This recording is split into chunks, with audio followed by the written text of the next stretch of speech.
Hello, and welcome to this new episode on You Are Enough. You do not need to be healed first to hold space. There is a quiet doubt that I notice in so many yoga teachers and practitioners who want to go deeper into their practice or teaching. It often starts as a feeling more than a question, just a subtle voice that says, maybe I'm not ready yet. I probably need more experience first.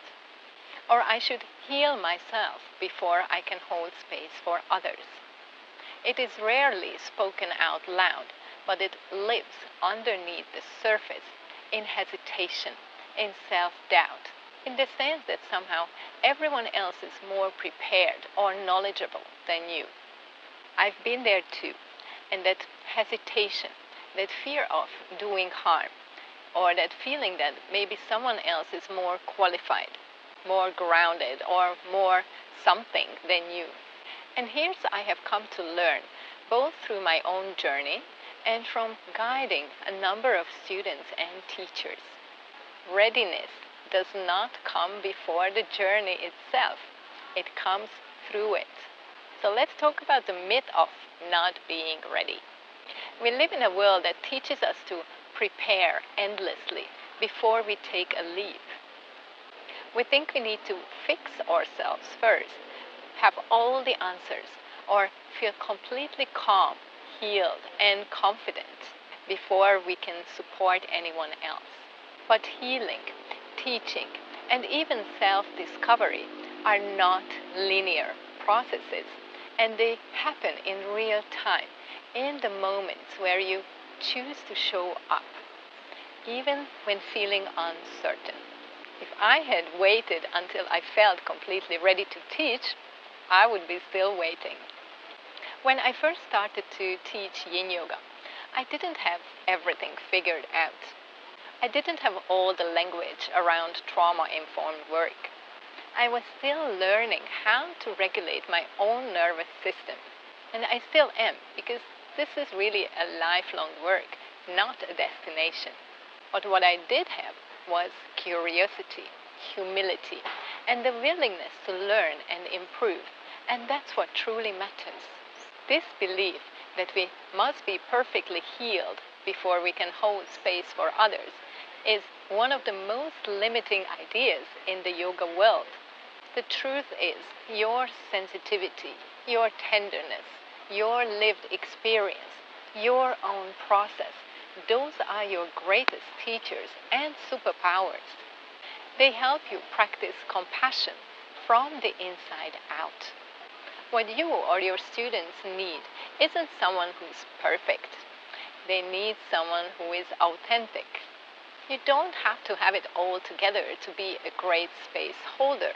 You just need to learn how to stay grounded when emotions arise, how to listen without trying to intervene or fix things, and how to create safety through presence and attunement.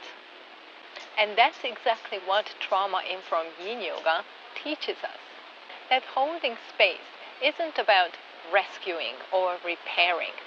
It's about witnessing with empathy and awareness. Another common belief that I hear, that I don't know enough about anatomy or meridians or other topics, but knowledge alone doesn't create transformation. Presence does. The most powerful space holders aren't the ones who know everything. They are the ones who keep learning and stay humble enough to keep asking questions. Or maybe you think, I'm too emotional, too sensitive, too messy to teach. But sensitivity is not a flaw. It's an asset when you learn to work with it. When you understand your nervous system, your emotions stop being obstacles and become bridges to connection and compassion. You might compare yourself to other teachers online who seem to have perfect studios, calm voices, beautiful cueing, and you think, who am I to step into this space? But every teacher you admire once stood exactly where you are. The only difference is that they decided to start something. Your voice, your story, Your way of holding space is unique. There are people out there who will only resonate with you, not with anyone else. Your imperfections don't make you less qualified, they make you real. Maybe you are not a yoga teacher yet, but you are here because something in yin yoga resonates deeply. You might not even have the words for it, but you know this practice touches something that other yoga styles might not. But you still might wonder, do I even belong in a yoga teacher training? I want you to know that you absolutely do.